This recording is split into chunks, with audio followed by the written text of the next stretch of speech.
The silence that followed my sister's announcement felt heavier than the snow falling outside our parents' Denver home.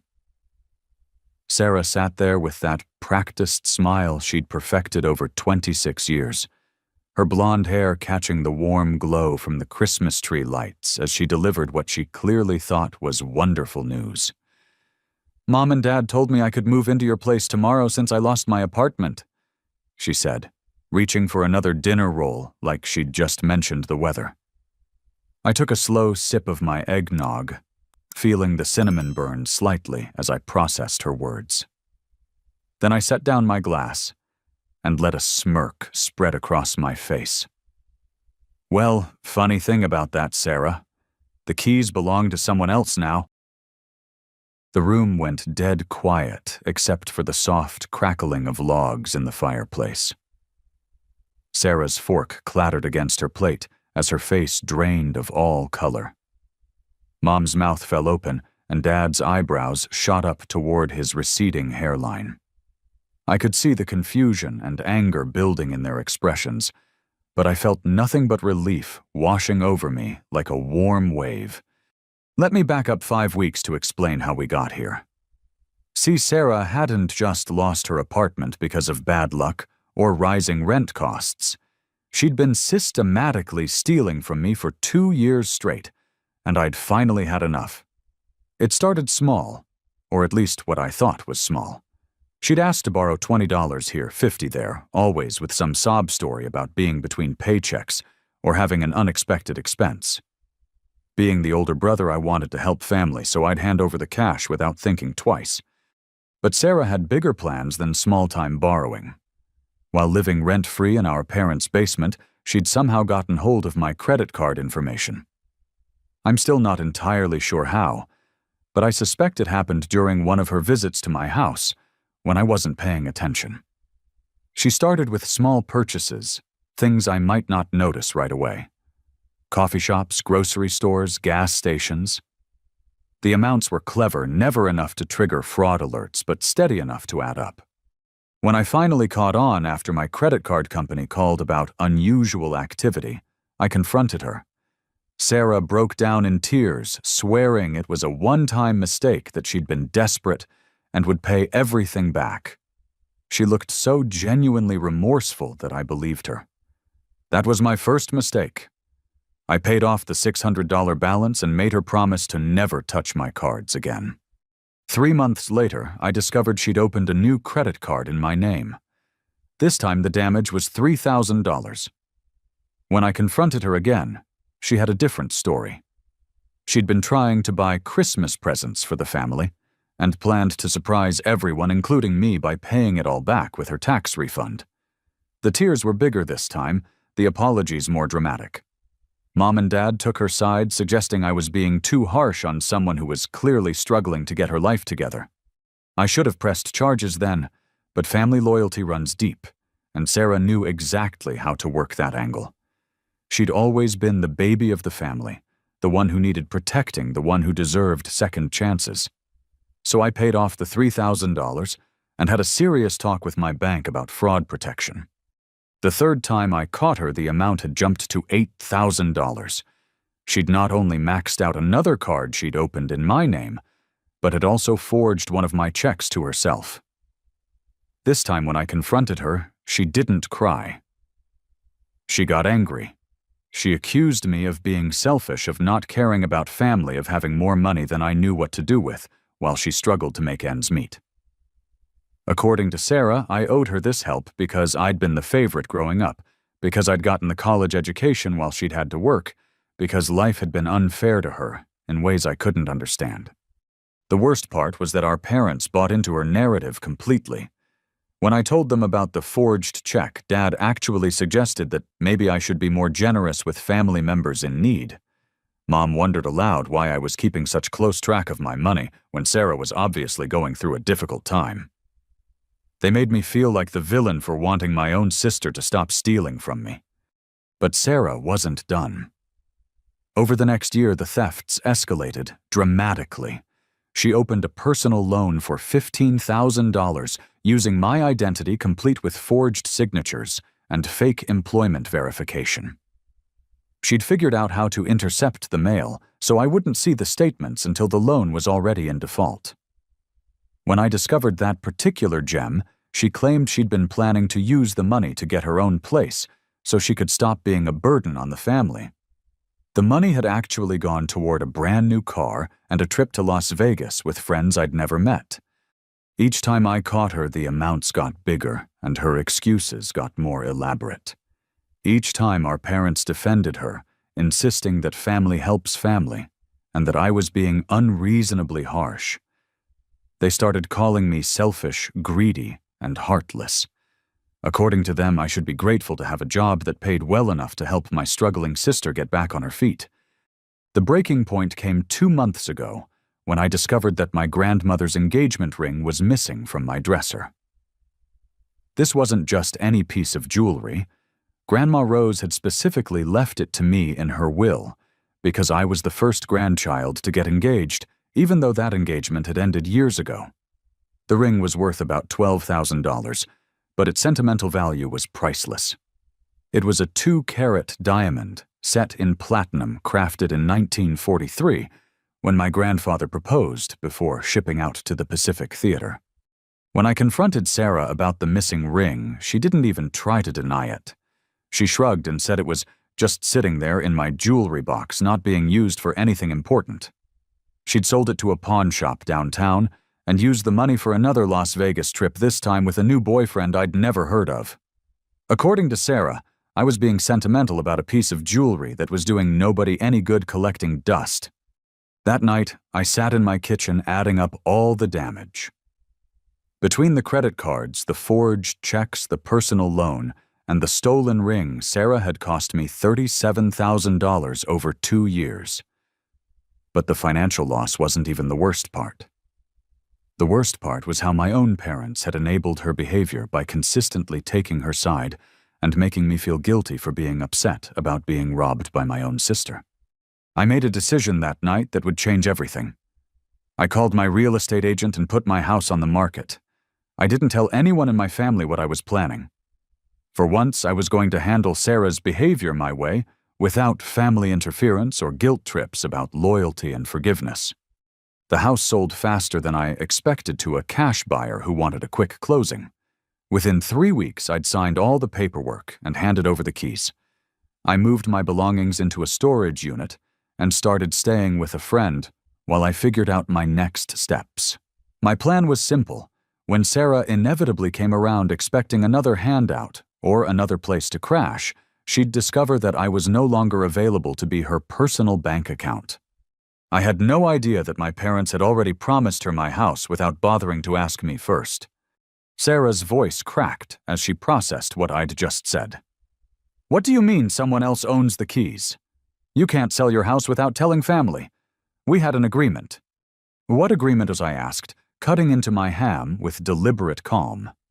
"The agreement where you steal my identity and rack up debt in my name, or the agreement where you sell my grandmother's ring without asking? I must have missed the part where I agreed to any of that." Dad slammed his hand down on the table, making the water glasses jump. "Linus Robert Harrison, you will not speak to your sister that way in this house. She made some mistakes, but she's family and family takes care of each other." I looked at him steadily. "Family doesn't steal $37,000 from each other, Dad. Family doesn't forge checks and open fraudulent credit accounts. But apparently your definition of family is different from mine." Mom's face had gone pale. $37,000, Linus, you're exaggerating. Sarah borrowed some money when she was struggling, but $37,000. That's ridiculous. Sarah's composure was cracking fast. The tears were starting to flow, but this time they looked different. Desperate instead of manipulative. "I can pay it back, Linus. I'm getting my real estate license and I'll have steady income soon. You can't just abandon family when they need help the most." I pulled out my phone and opened the calculator app. "Let's do some math, shall we? $600 on the first credit card, $3,000 on the second, $8,000 on the third, plus the forged check for $1,200, the personal loan for $15,000 that's now in collections, and Grandma's ring which you sold for $12,000 according to the pawn shop receipt I found in your purse last month. That adds up to exactly $37,800. The room fell silent except for Sarah's sniffling. Mom and Dad exchanged glances that told me they were starting to realize the scope of what had been happening under their roof. But Dad wasn't ready to give up his position. Even if those numbers are accurate, selling your house without telling us was vindictive and cruel. We're your parents, Linus. We raised you better than this. I laughed, but there was no humor in it. You raised me to work hard, save money, and take care of myself. But you also raised Sarah to believe that other people's hard work belongs to her when she decides she needs it. So I guess you succeeded at teaching both lessons. Sarah suddenly sat up straighter, her tears stopping as if someone had turned off a faucet. You know what, Linus Fine? You want to be selfish and petty, that's your choice. But Mom and Dad are facing foreclosure because they've been helping me pay off the debts. They remortgaged this house to clean up the messes you're blaming me for. So if you want to watch your parents lose their home because you're too proud to help family that's on you. The word foreclosure hit me like a punch to the gut. I looked at my parents, seeing the truth written in their faces. Dad's shoulders sagged, and Mom wouldn't meet my eyes. Is that true? I asked quietly. Dad nodded slowly.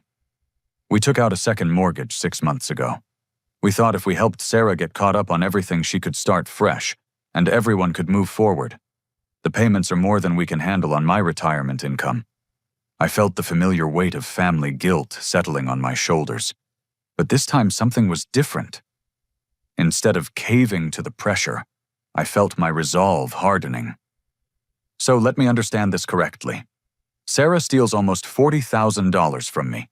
You two mortgage your house to cover her debts instead of making her face consequences. And now I'm supposed to fix everything by letting her live in my house rent-free while she gets back on her feet. For the 100th time. Mom finally looked at me, her eyes pleading. She's your sister, Linus. She needs help, and you're the only one who can provide it now. I stood up from the table feeling calmer than I'd felt in months. Here's the thing, Mom. I did help her. I helped her for 2 years straight while she robbed me blind. I helped her even when she stole Grandma's ring, which meant more to me than money ever could. I helped her while you both told me I was being selfish for wanting my own sister to stop committing crimes against me. Sarah stood up too, and her desperation was shifting into something uglier. You think you're so much better than everyone else, don't you? With your fancy software job and your nice house that you're apparently too good to share with family? Well, guess what Big Brother Mom and Dad know who really matters in this family. Dad's voice was steel when he spoke. Linus, you have until New Year's Day to figure out a solution for Sarah's housing situation. If you can't find it in your heart to help your sister when she needs it most, then you're no longer welcome in this house. Your mother and I are putting Sarah back in the will as the sole beneficiary. At least she understands what family loyalty means. The threat hung in the air like smoke from a snuffed candle. I looked around the table at the 3 people who were supposed to love and support me unconditionally. Instead, I saw 2 enablers and 1 manipulator who had finally played their last card. Sarah wiped her eyes and managed a smile that looked more like a smirk. I always knew they loved me more, Linus. You were just too arrogant to see it. I picked up my coat from the back of my chair and headed toward the front door. Behind me, I could hear Mom calling my name and Dad telling me to come back and be reasonable. But I was done being reasonable with unreasonable people. As I reached for the doorknob, I turned back one last time. You know what the funny thing is? I really did sell the house 5 weeks ago. But I never said I was abandoning family. I just finally learned the difference between family and people who happen to share your DNA. I walked out into the cold December night, leaving behind the sound of Sarah's victory celebration and my parents' confused voices asking each other what I'd meant by that last comment. They'd find out soon enough. 20 minutes later, I pulled into the driveway of my old house on Maple Street. The Christmas lights I'd hung along the gutters were still twinkling, casting red and green patterns across the snow-covered lawn. But something was different. There were moving boxes stacked on the porch, and warm light glowed from every window. I used my key to open the front door, calling out as I stepped inside. "Emma, you here?" In the kitchen came the reply that made my chest tighten with relief. Emma Chen stood at the kitchen island, wrapping coffee mugs in newspaper and placing them carefully in a box labeled Kitchen Essentials. Her dark hair was pulled back in a messy bun, and she wore the oversized sweater I'd bought her for her birthday last month. When she looked up and saw my face, her expression immediately shifted to concern. "How bad was it?" she asked, setting down the mug she'd been wrapping. I pulled her into my arms, breathing in the familiar scent of her vanilla shampoo. "About as bad as we expected. Maybe worse. They threatened to cut me out of the will and told me I'm not welcome in their house anymore." Emma pulled back to look at me. "I'm sorry, Linus. I know you were hoping they'd finally see reason." "Actually, I'm relieved," I said, and realized I meant it. For the first time in 2 years, I don't have to pretend that Sarah's behavior is normal or acceptable. I don't have to feel guilty for being upset about being robbed. I can just move forward. Emma smiled the kind of smile that had made me fall in love with her all over again when she'd moved back from Portland 6 months ago. We'd dated for 3 years before she'd gotten the nursing practitioner job in Oregon. The breakup had been mutual, but painful both of us, knowing that long-distance relationships rarely worked, but hoping we'd find our way back to each other someday. When Emma returned to Denver in June, she'd called me out of the blue to suggest coffee. She'd saved enough money from her Portland salary to make a down payment on a house, and she was looking for investment properties in neighborhoods she knew well. I'd mentioned my situation with Sarah during that first coffee meeting, and Emma had listened with the kind of focused attention that reminded me why I'd fallen for her in the first place. "You know," she'd said after I'd finished explaining about the stolen money and my parents' enabling behavior, "I've been looking for a house in your neighborhood. If you ever decide to sell, I'd be interested in making an offer." At first, I'd thought she was just being polite. But over the following weeks, as Sarah's thefts escalated and my family's pressure intensified, the idea started making more sense. Emma had always been practical about money and real estate. She understood investment potential, and she'd seen firsthand how beautiful my neighborhood was during the years we'd dated. When I'd discovered the missing engagement ring and finally decided I was done enabling Sarah's behavior, I'd called Emma to ask if her offer was still open. Not only was she still interested, but she was ready to make a cash offer that would allow for a quick closing. "There's something else," she'd said during that phone call. "I've been documenting everything you've told me about Sarah's financial crimes. I have a friend who works in financial investigations, and she thinks there might be grounds for criminal charges if you decide to go that route." I'd been skeptical at first. Sarah was manipulative and selfish, but a criminal. The idea seemed extreme until I really started thinking about the scope of what she'd done. Identity theft, check, fraud, loan fraud. These weren't just family disputes, they were actual felonies. The documentation could be useful, even if you never filed charges, Emma had explained. Sometimes people like Sarah only change their behavior when they realize there could be real consequences. Now standing in what used to be my kitchen, but was now Emma's, I felt a surge of gratitude for her practical approach to problem solving. While my family had been focused on emotions and guilt trips, Emma had been thinking strategically about solutions. "Did you get everything documented from tonight?" Emma asked, pulling me back to the present. I nodded. I recorded the whole conversation on my phone. Sarah admitted to taking the ring, and my parents confirmed they remortgaged their house to cover her debts. Plus, Dad explicitly threatened to disinherit me if I don't provide housing for Sarah. Emma raised an eyebrow. "That last part could actually work in your favor legally.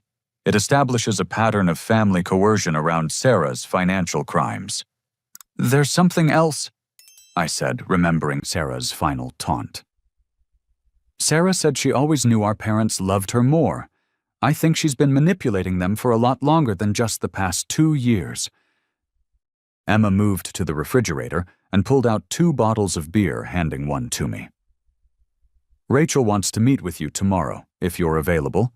She's been running some preliminary background checks based on the information you provided, and she's found some interesting connections. Rachel Morrison was Emma's friend from nursing school, who'd ended up working for the Colorado Bureau of Investigation in their financial crimes division. When Emma had first mentioned bringing in outside help, I'd been hesitant. Getting law enforcement involved felt like crossing a line from family dispute to criminal investigation. But Emma had made a compelling argument. "Sarah isn't just hurting you anymore, Linus. If she's willing to steal almost $40,000 from her own brother, what's she doing to other people?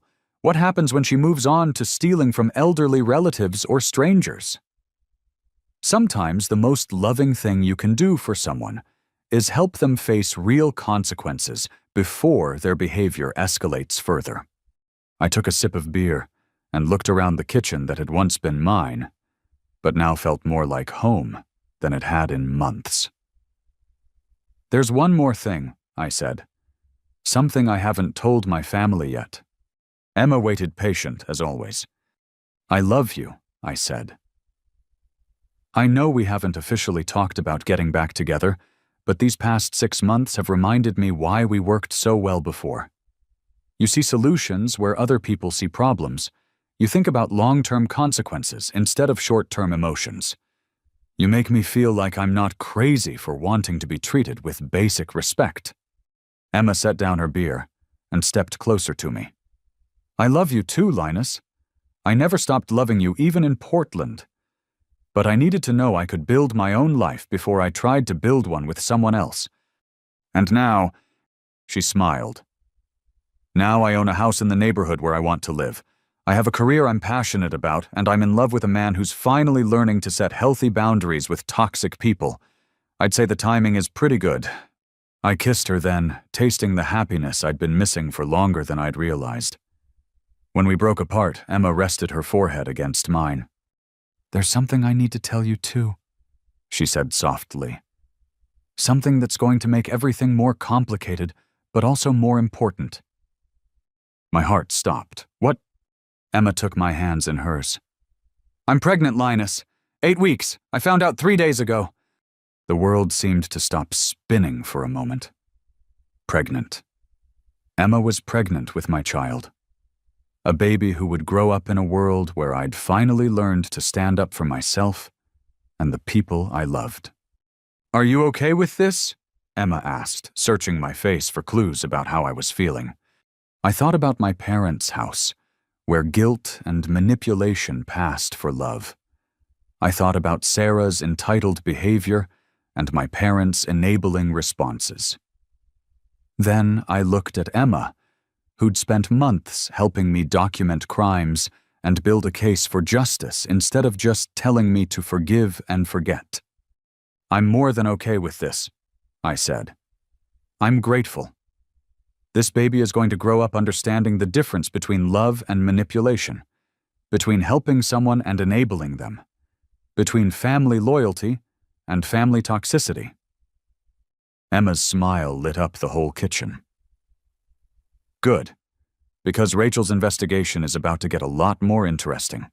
And I have a feeling Sarah's crimes go deeper than just what she's done to you." The next morning, Emma and I met Rachel at a coffee shop downtown, away from any places where we might run into family members. Rachel Morrison looked exactly like what you'd expect from a financial crimes investigator, sharp-eyed, well-organized, and completely focused on facts rather than emotions.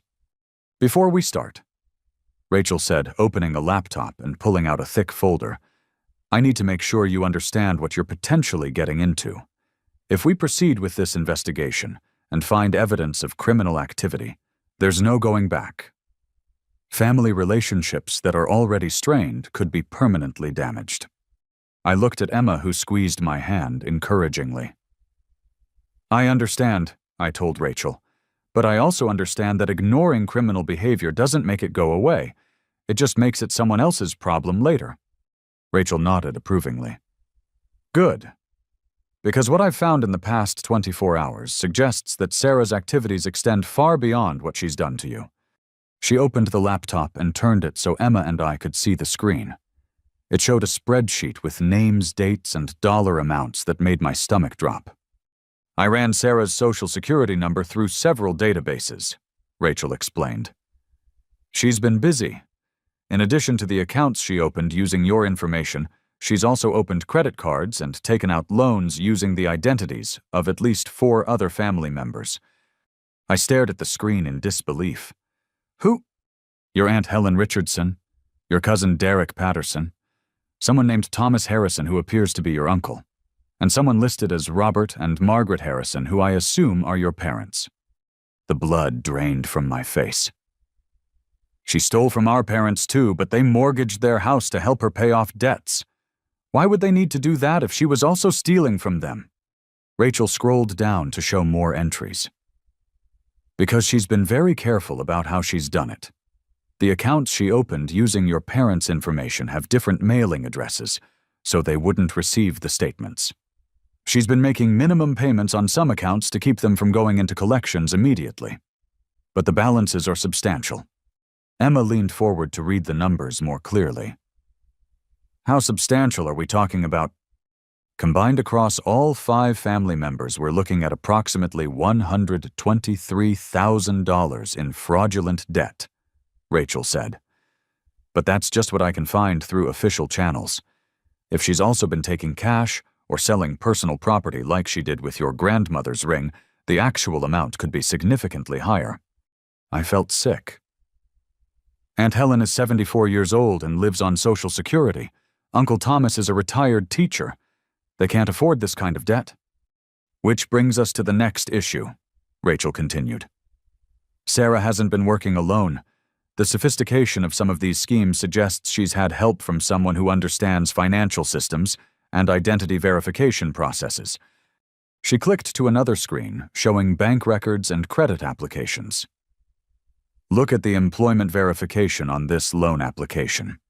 It lists Sarah as a manager at a construction company called Patterson Builders. The company exists, the phone number works, and when the bank called to verify employment, someone confirmed that Sarah worked there and provided salary information. But Sarah's never worked construction, I said. She's never had a job that lasted longer than 6 months. Exactly. Which means someone at Patterson Builders was willing to lie to a bank to help her commit loan fraud. I did some digging on the company ownership, and it's registered to a Tyler Patterson. Any chance you know who that is? Emma and I looked at each other blankly. But then I remembered something. Sarah mentioned going to Las Vegas with a new boyfriend I'd never heard of. She didn't give me his name, but if he owns a construction company, that could be how they met. She always liked guys with money. Rachel made a note on her legal pad. I'll need to do more research on Tyler Patterson and his company, but the preliminary information suggests he's been helping Sarah with identity theft and loan fraud for at least 6 months. The scope of what Rachel was describing felt overwhelming. So what you're saying is that my sister is basically running a criminal enterprise. I'm saying your sister has committed multiple felonies involving identity theft, wire fraud, and conspiracy, Rachel corrected. The federal sentencing guidelines for this type of crime typically range from 2 to 8 years in prison, depending on the total amount involved and the number of victims. 8 years in prison. The thought should have made me feel bad for Sarah, but instead I felt a strange sense of relief. For the first time since this whole mess started, someone was talking about real consequences instead of family loyalty and second chances. What happens next? Emma asked. Rachel closed the laptop and leaned back in her chair. That depends on what you want to happen, Linus. I can continue investigating and potentially present findings to the U.S. Attorney's Office for federal prosecution, but I need to know that you're prepared to follow through with whatever we discover. I thought about Christmas dinner the night before, about Sarah's smug smile when she said our parents loved her more, about my father threatening to disinherit me for not providing housing for someone who'd been systematically robbing our entire family. I'm prepared, I said. But I want to make sure the other victims know what's been done to them before any arrests happen. If Aunt Helen and Cousin Derek are dealing with debt, they don't understand they deserve to know the truth. Rachel smiled for the first time since we'd sat down. I was hoping you'd say that. Because I think your family is about to discover that Sarah's Christmas announcement was the least of their problems. She pulled a business card from her wallet and slid it across the table. If you're serious about this, I need you to file a formal complaint with the police today. Once we have an official case number, I can expand the investigation through proper channels. I picked up the card and looked at Emma. Are you sure you want to be involved in this? It's going to get messy, and with the baby coming. Emma reached over and took my hand. Linus, this isn't about revenge or punishment.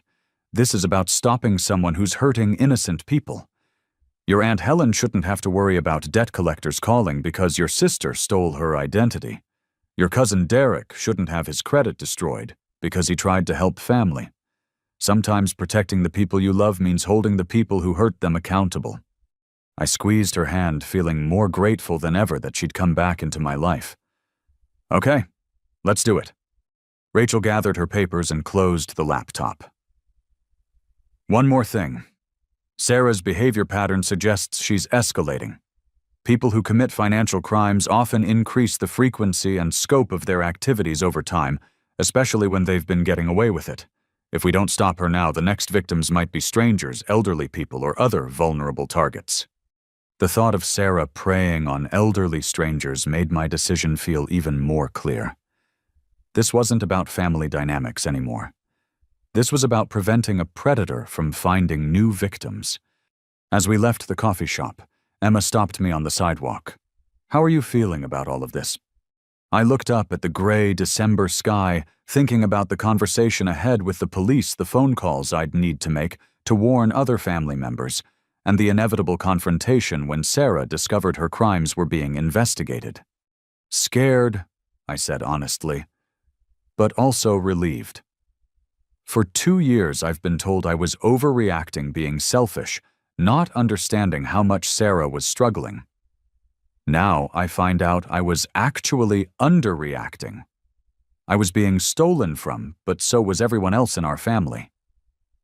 Emma slipped her arm through mine as we walked toward the police station. Your baby is going to be proud of you someday for doing the right thing, even when it was difficult. Our baby.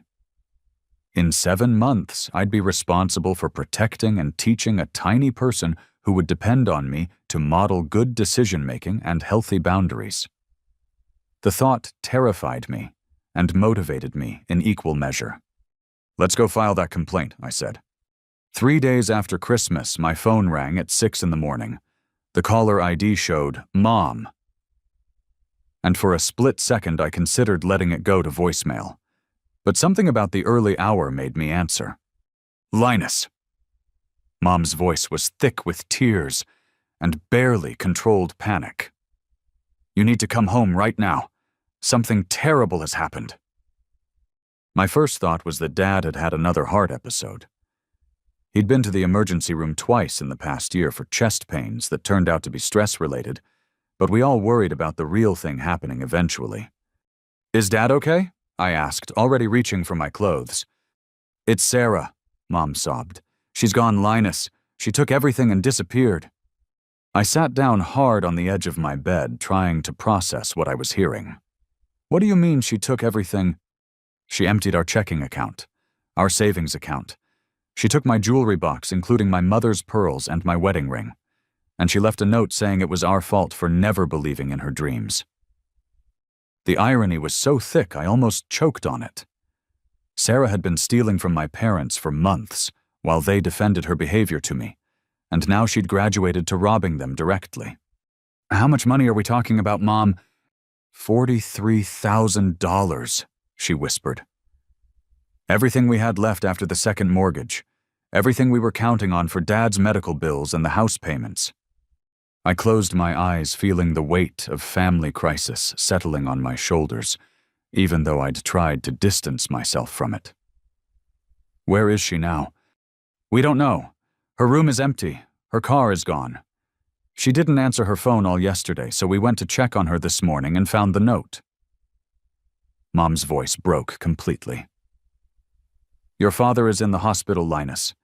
The stress gave him chest pains again, but this time they're keeping him for observation. Guilt hit me like a physical blow. Whatever Sarah had done, Dad was still my father, and he was in the hospital partially because of stress I could have helped prevent. Which hospital? Presbyterian St. Joseph. He's in the cardiac unit. Mom took a shaky breath. Linus, I know we said some terrible things on Christmas. I know you're angry with us, but we need your help.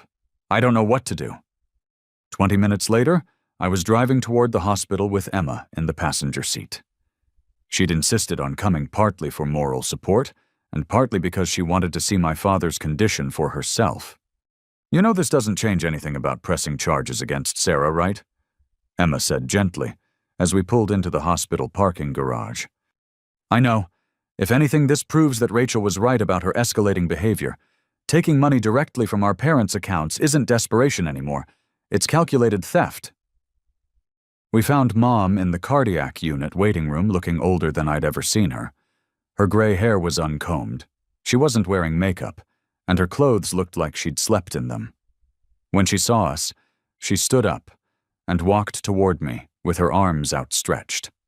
Thank you for coming, she said, hugging me tighter than she had in years. I know we don't deserve your help after what we said, but I didn't know who else to call. How is he? I asked. Stable. The doctor thinks it's another stress episode, but they want to run tests to make sure there wasn't any actual heart damage. Mom wiped her eyes with a tissue that looked like it had been used multiple times. Linus, we were wrong about Sarah. We've been wrong for a long time. Emma stepped forward and introduced herself politely. Mom looked confused for a moment, probably trying to remember if she'd met Emma before. But then recognition dawned. You're the nurse who used to date Linus, Mom said. I remember you from that barbecue a few years ago. Nurse practitioner now, Emma corrected gently. And we're back together. Mom looked between us, and I could see her trying to process this information along with everything else that was happening. Back together. Actually, Mom, there's something else we need to tell you. Emma's pregnant. You're going to be a grandmother. Under normal circumstances, this would have been happy news worth celebrating. But given the timing and location, Mom just stared at us for a long moment before fresh tears started flowing. A grandchild, she said softly. Something good in the middle of all this mess. Just then, my phone buzzed with a text message. Then another. Then a third. I looked at the screen and felt my stomach drop. Who's texting you? Emma asked, noticing my expression. Aunt Helen? Cousin Derek? Uncle Thomas? I showed her the phone. They're all saying the same thing. Debt collectors are calling about accounts they didn't open. Mom looked stricken. What does that mean? I exchanged glances with Emma, who nodded slightly. It was time to tell Mom about the investigation, even though the timing couldn't have been worse. Mom, sit down. There's something you need to know about Sarah's activities. Over the next 20 minutes, I explained everything Rachel had discovered. The fraudulent accounts opened in multiple family members' names. The fake employment verification. The systematic pattern of identity theft that had been going on for months. Mom listened in stunned silence, occasionally asking clarifying questions, but mostly just absorbing the scope of what Sarah had done to our family. So when she said she was struggling and needed help, Mom said slowly, she was actually stealing from all of us the entire time. Not just stealing, Mom. She was committing federal crimes. Identity theft, wire fraud, conspiracy, the kind of crimes that carry prison sentences. Mom buried her face in her hands. We enabled this. We told you to be more understanding, more generous, more forgiving. We made you feel guilty for being upset about being robbed. And the whole time she was robbing us too. You couldn't have known, Emma said kindly. People like Sarah are very good at manipulation. They know exactly how to exploit family loyalty and guilt to avoid consequences. My phone rang and Uncle Thomas's name appeared on the screen. I answered immediately. "Linus, thank God," came his familiar voice. "I've been getting calls from collection agencies about a motorcycle loan for $22,000. I haven't bought a motorcycle since I was 25 years old. What the hell is going on?"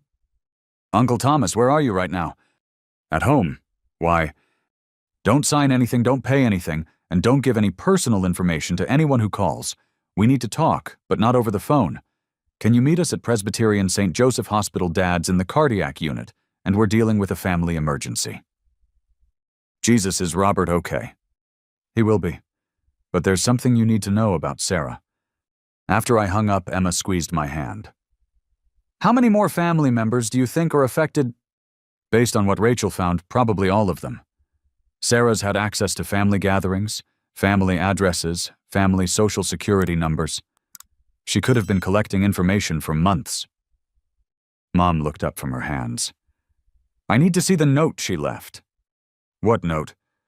"The one she left in her room. I was so upset this morning that I just grabbed it and stuffed it in my purse." Mom dug through her bag and pulled out a crumpled piece of paper. "Maybe it will help you understand what she was thinking." I unfolded the paper and read Sarah's final message to our family. "I'm sorry it came to this, but you never believed in my dreams or understood how hard it is to start over when everyone expects you to fail.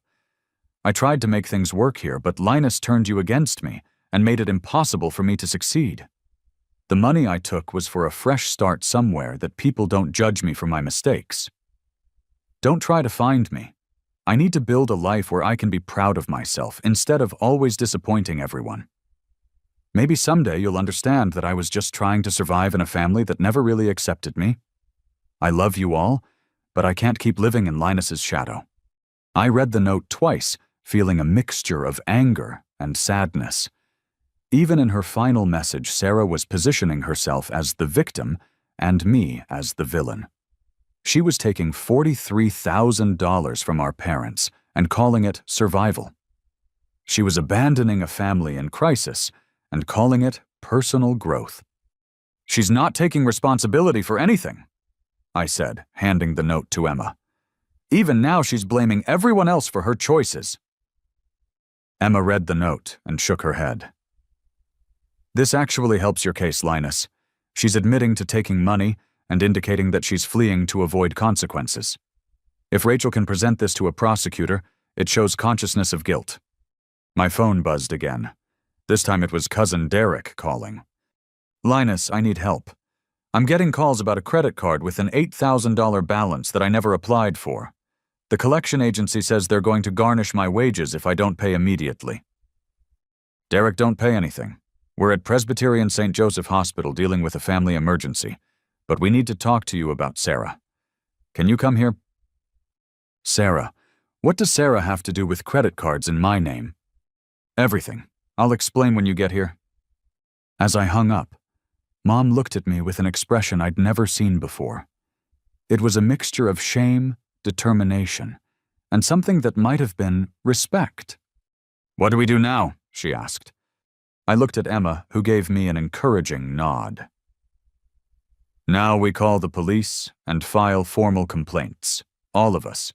Sarah isn't just a troubled family member anymore, Mom. She's a criminal who's been systematically victimizing the people who love her. And if we don't stop her, she's going to do this to other families." For the first time in 2 years, my mother nodded in agreement with something I'd said about Sarah. "Okay," she said quietly. "Tell me what you need me to do." Over the next week, our family went through a crash course in filing police reports, disputing fraudulent accounts, and working with financial crimes investigators. Rachel had been right about everything. As more family members came forward with evidence of identity theft, the total amount of Sarah's crimes climbed toward $200,000.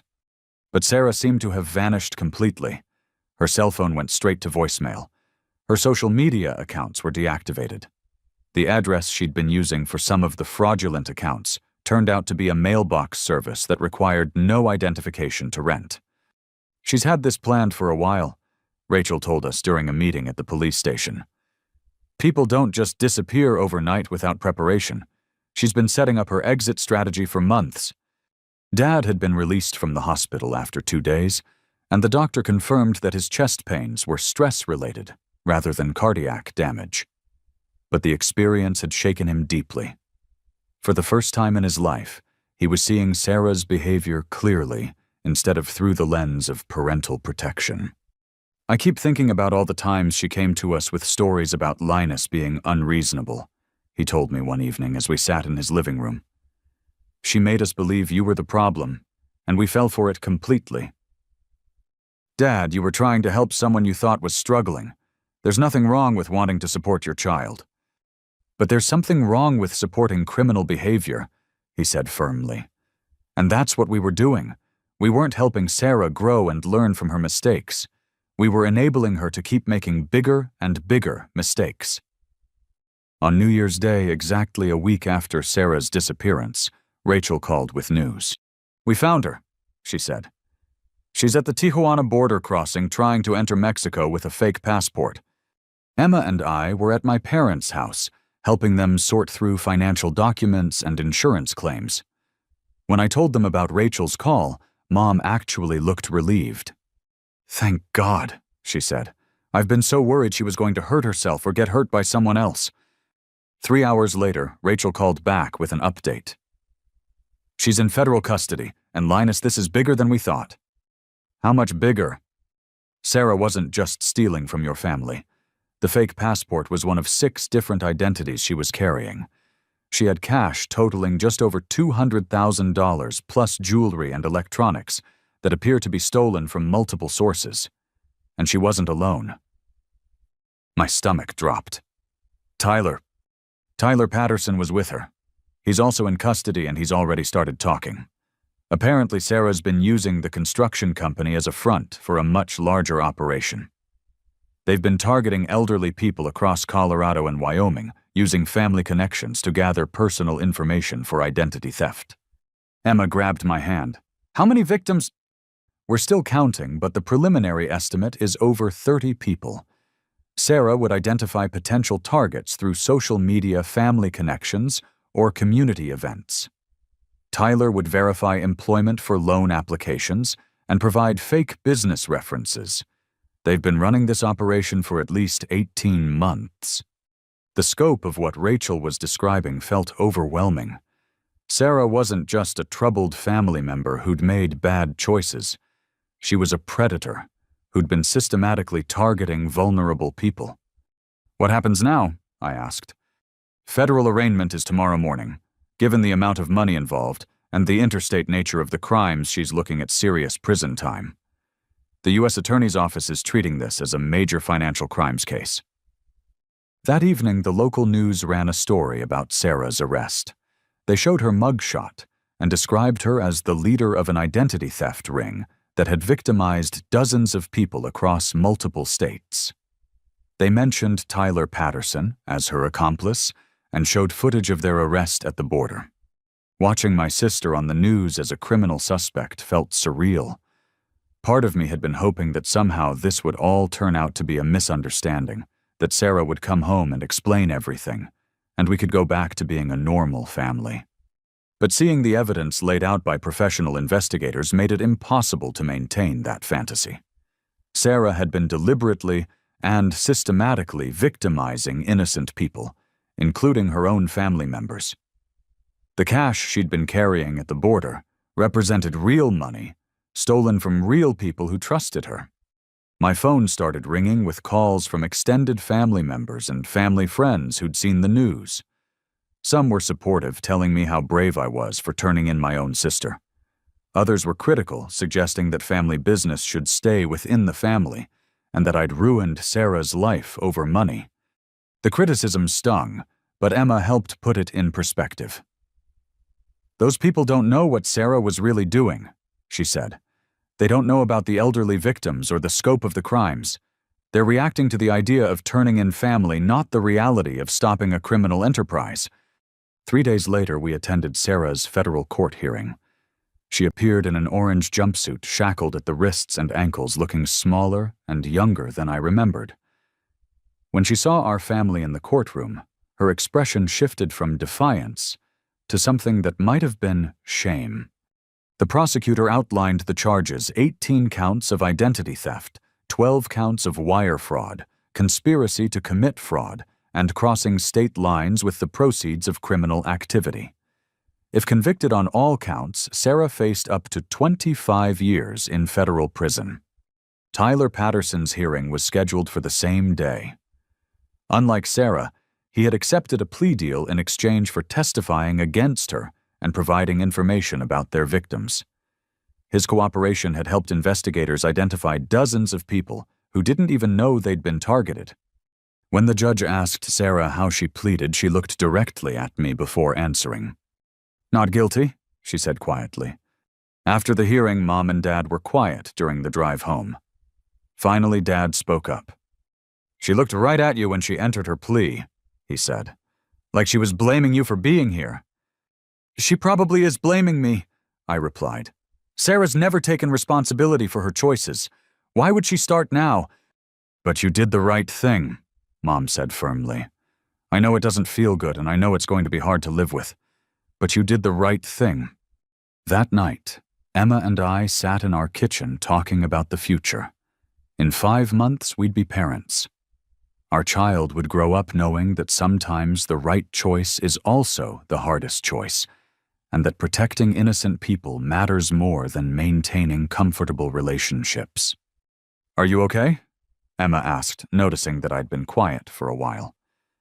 "I keep thinking about something Rachel said, about how financial criminals usually escalate over time. If we hadn't stopped Sarah now, how many more people would she have hurt?"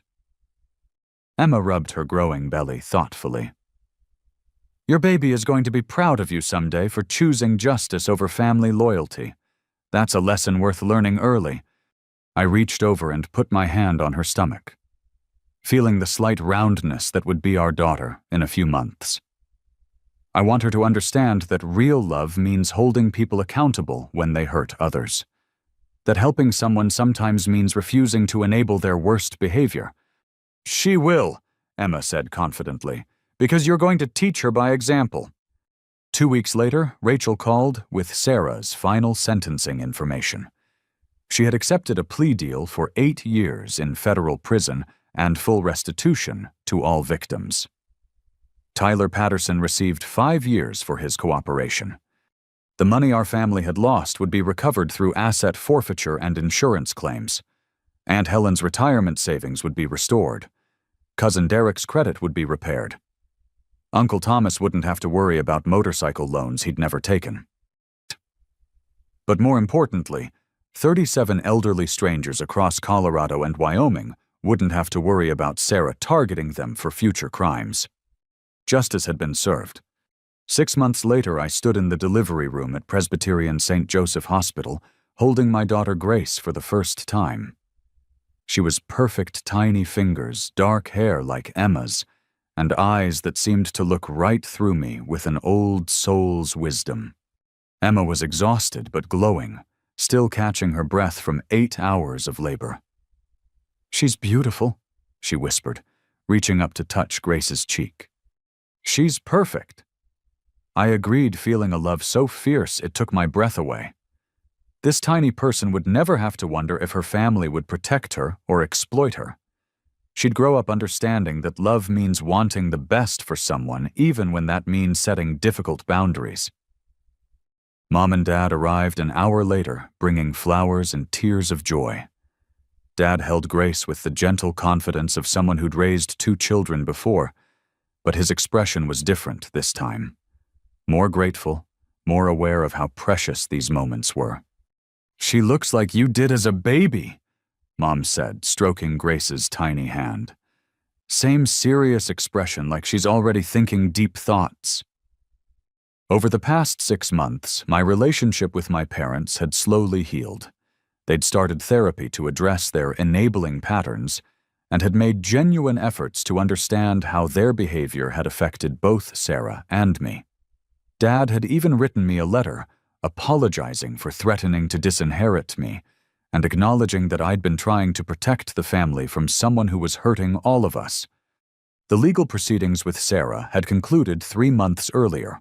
She was serving her sentence at a federal facility in Oklahoma, and according to the prison counselor, she was finally participating in therapy programs designed to help inmates understand the impact of their crimes on victims.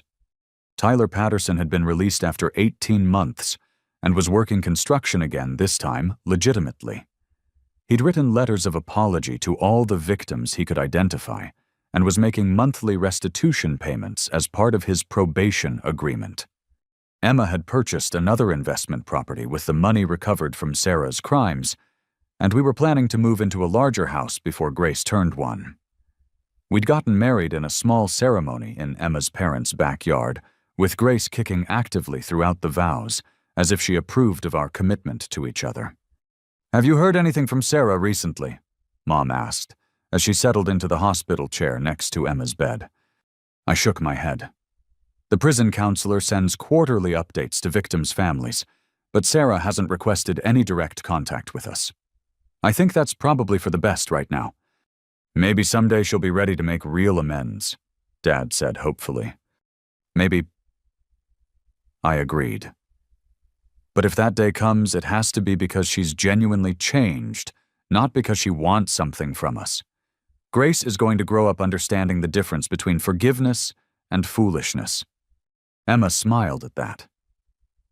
"Speaking of Grace growing up, we should probably think about godparents. I was hoping we could ask Rachel and her partner to fill that role." The idea made perfect sense.